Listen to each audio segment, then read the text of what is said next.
कहानी माइक्राफ्ट। शकुंतला जी का एक ही बेटा था और उसका नाम था आनंद। आनंद की पत्नी का नाम था पूर्णिमा। आनंद और पूर्णिमा को दो बेटे थे, चिंकू 3 साल का और मिंकू 5 साल का। इसके अलावा शकुंतला जी का एक छोटा बेटा था जिसका नाम था अविनाश। कुल मिलाकर शकुंतला जी का परिवार भरा पूरा था।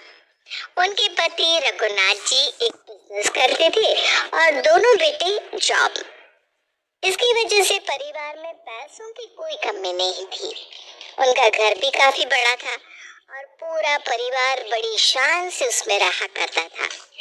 लेकिन शकुंतला जी इस बात से बहुत परेशान रहती थी कि उनकी इकलौती बहू पूर्णिमा के मायके में पूर्णिमा की माँ जानकी देवी के अलावा कोई नहीं था। अरे पूर्णिमा बेटा, इस बार तो तुम्हें मायके गए हुए पूरे 6 महीने हो चुके हैं।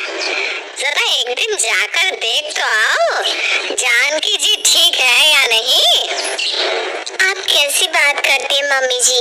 आप जानती है ना, दोनों बच्चे और जॉब ये सब करने के बाद मैं कितना थक जाती हूँ। मेरा कहीं जाने का मन ही नहीं करता। अरे लेकिन बेटा, तुम्हारा भाई तो पहले ही तुम्हारी मम्मी को छोड़कर यूएस चला गया।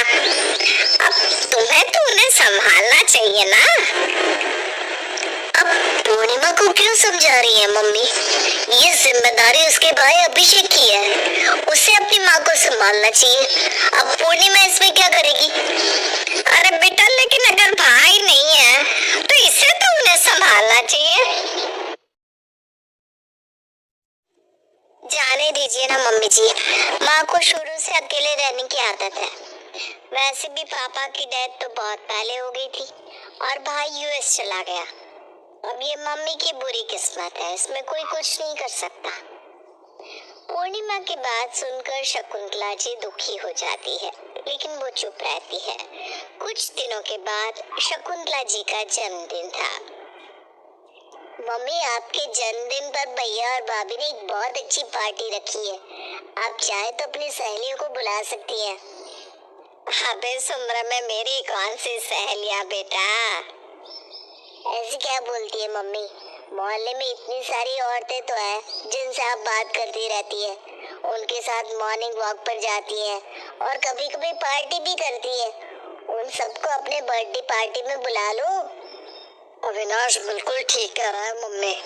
इतनी सारी फ्रेंड्स तो हैं आपकी, फिर क्या टेंशन है? अच्छा ठीक है, अगर तुम कहते हो तो इस बार अपनी बर्थडे पार्टी में मैं अपनी एक ऐसी दोस्त को बुलाऊंगी जिससे मैं काफी वक्त से यहाँ बुलाना चाह रही थी।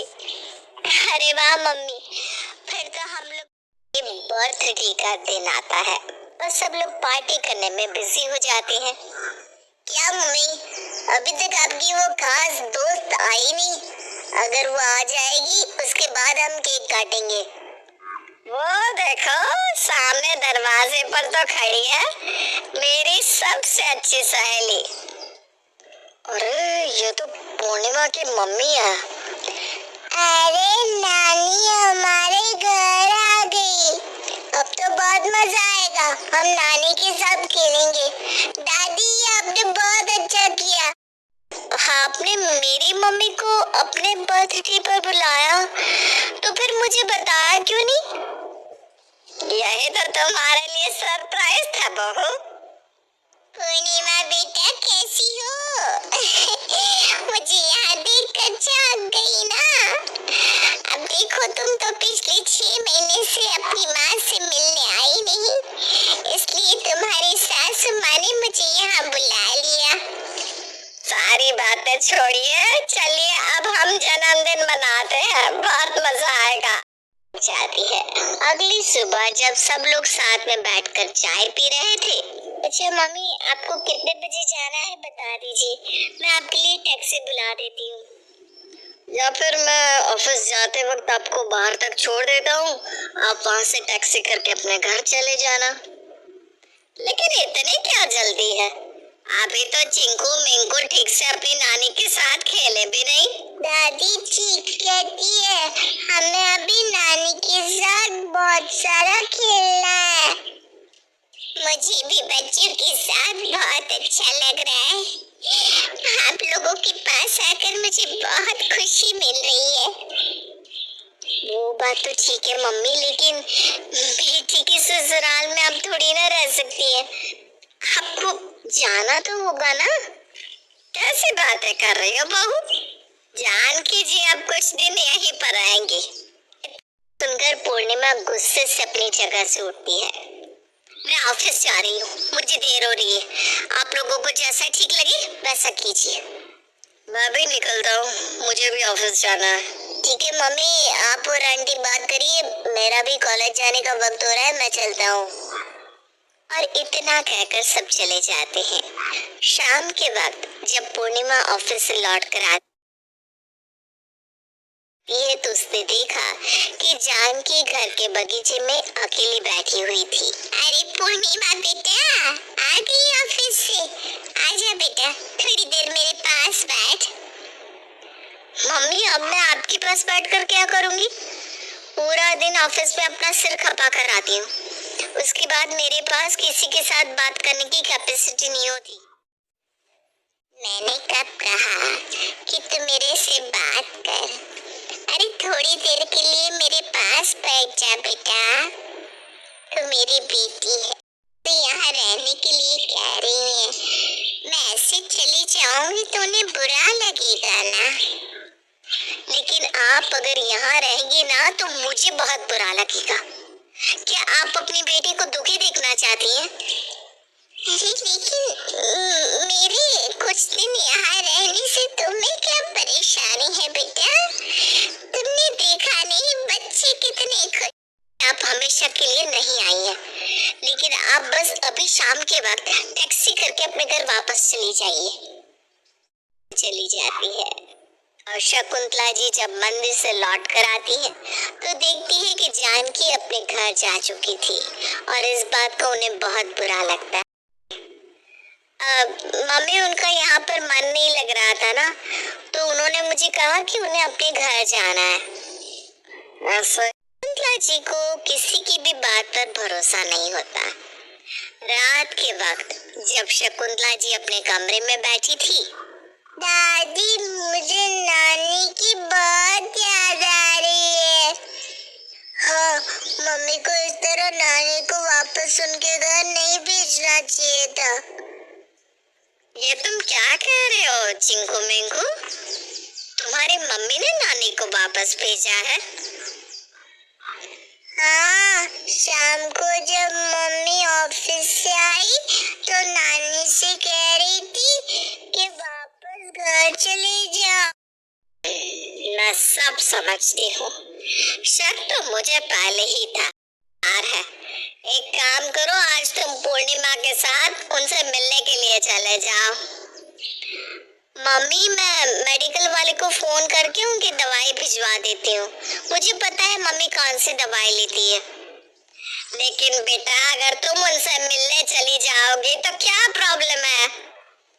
मम्मी, पूर्णिमा के ऑफिस में आज एक बहुत इम्पोर्टेंट मीटिंग है और इस वीक तो वो बिल्कुल भी फ्री नहीं है। दिनों के बाद एक दिन सुबह सुबह शकुंतला जी अपने परिवार के सब लोगों को अपने पास बुलाती है। मुझे तुम सबसे बहुत जरूरी बात करनी थी। हाँ मम्मी, बताइए ना, क्या जरूरी बात है? देखो बेटा, तुम्हारे दादाजी का जो गांव है ना, वहाँ पर हमारा एक पुराना आश्रम है और हम सबको वहाँ पर जाना है। एक सप्ताह वहीं रुकना है। अरे हाँ मम्मी, वो आश्रम तो बहुत अच्छी जगह पर है और पूर्णिमा तो वहाँ पर कभी गई भी नहीं। बहुत मजा आएगा। आनंद, तुम, अविनाश और चिंकू मिंकू मेरे साथ उस आश्रम में चलोगे।